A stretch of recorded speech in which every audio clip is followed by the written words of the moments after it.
การขยายตัวด้านเศรษฐกิจที่ว่องไวของสปป.ลาวในทศวรรษที่ผ่านมา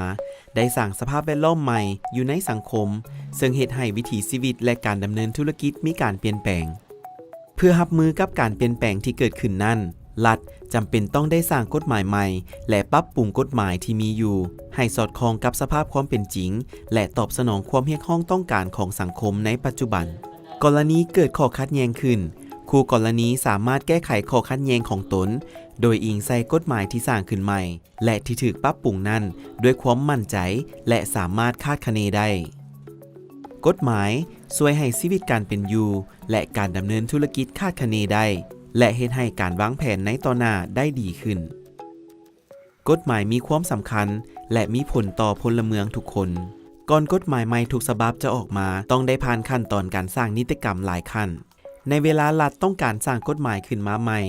คณะรับผิดชอบสร้างร่างกฎหมายจะร่างกฎหมายแล้วนำเอาร่างกฎหมายของตนลงในเว็บไซต์จดหมายทางราชการเพื่อให้บุคคล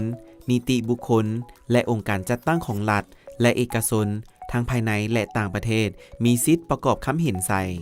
จากนั้นสาธารณชนมีเวลา60วันในการประกอบคำเห็นใส่ร่างกฎหมาย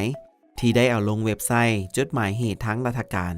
คณะรับผิดชอบสร้างร่างกฎหมายต้องนำเอาคำเห็นที่ได้รับนั้นไปทบทวนและปรับปรุงตามความเหมาะสมก่อนจะมีการปรึกษาหารืออยู่สภาแห่งชาติอยู่สปป.ลาวกฎหมายถือว่าเป็นหน้าที่ของหมดทุกคนดังนั้นสภาแห่งชาติและกระทรวงยุติธรรมจึงสร้างความสะดวกให้แก่ประชาชนและธุรกิจในการประกอบคำเห็นใส่กฎหมายที่จะมีผลกระทบต่อประชาชนก็คือธุรกิจโดยเฉพาะคำเห็นต่อร่างกฎหมายสามารถประกอบโดยผ่านเว็บไซต์จดหมายเหตุทางราชการเว็บไซต์ดังกล่าวเปิดโอกาสให้ทุกคนทบทวนนิติกรรมทางอินเทอร์เน็ตและเขียนคำเห็นของตนลงในนั้นเพื่อส่งถึงสภาแห่งชาติกฎหมายจะเป็นประโยชน์สูงสุดถ้าหากรับใช้สิทธิ์และผลประโยชน์อันชอบธรรมของผู้ที่ถูกกระทบอยู่ในระหว่างการทาบทามคำเห็นใส่ร่างนิติกรรมนั้นท่านสามารถเสนอต่อสภาแห่งชาติเกี่ยวกับสิ่งที่ร่างกฎหมายดังกล่าวอาจจะส่งผลกระทบต่อท่านหรือผลประโยชน์ของท่านเฮาจะประกอบคำเห็นได้แนวใดท่านสามารถค้นหาเว็บไซต์จดหมายเหตุทางราชการโดยการพิมพ์คำเว้าเป็นภาษาอังกฤษว่า Lao Official Gazette หรือท่านสามารถค้นหาโดยการพิมพ์เป็นภาษาลาวเช่นจดหมายเหตุทางราชการอยู่ในหน้าหลักของเว็บไซต์ท่านจะสังเกตเห็นหมวดร่างนิติกรรมสำหรับประกอบคำเห็นอยู่ในนั้นท่านสามารถซอกหากฎหมายที่ท่านสนใจอยู่แถวของชื่อกฎหมายที่ท่านกำลังเลือกเอาอยู่ทัดขวามือสุดที่มีชื่อว่าประกอบคำเห็นท่านจะสังเกตเห็นรูปคนให้ท่านกดใส่รูปนั่นเพื่อเข้าไปหาหน้าการประกอบคำเห็นใส่ร่างกฎหมายดังกล่าวโดยต้องได้ประกอบข้อมูลตามขั้นตอนที่ง่ายดายใส่ให้ท่านคิดว่าการประกอบคำเห็นมีลักษณะคล้ายคือกับการเขียนคำเห็นลงใน Facebook แต่อยู่ในนี้แทนที่ท่านจะออกคำเห็นเกี่ยวกับการผจญภัยของหมู่ของท่านแต่ท่านจะเขียนคำเห็นของท่านเพื่อส่งไปหาสภาแห่งชาติเพื่อให้สร้างกฎหมายที่มีผลต่อทุกคนที่สภาจะผ่านกฎหมายแต่ละฉบับนะสิ่งที่สภาต้องการโดยเฉพาะเป็นผู้แทนสภานี้เป็นพวกเขาต้องการหลายที่สุดเป็นคำเห็นของประชาชนทุกภาคส่วนของสังคมให้ช่วยกันออกคำเห็นเพราะว่าคำเห็นของพวกท่านเป็นสำคัญหลายซึ่งอันนี้มันจะช่วยผู้แทนได้หลายเนื่องจากว่าพวกเขาต้องการหลายที่สุดเป็นคำเห็นจากหลากหลายภาคส่วนเพื่อว่าพวกเขามาสังเคราะห์จะเฮ็ดให้กฎหมายฉบับนี้เป็นกฎหมายที่มีคุณภาพในหมวดการประกอบคำเห็นอยู่ในเว็บไซต์จดหมายเหตุทางราชการถือว่าเป็นสิ่งที่ใหม่แต่ว่าภาคธุรกิจก็ได้เริ่มประกอบคำเห็นใส่แล้วเพื่อเฮ็ดให้ผู้สร้างกฎหมายได้รับคำเห็นของตนข้าพเจ้าก็ได้มีคำคิดคำเห็นเข้าไปและบางส่วนเพิ่นก็ได้มีการดัดแก้ตามนั้นเจ้าข้าพเจ้าคิดว่ามันเป็นผลประโยชน์แล้วก็มันคงจะ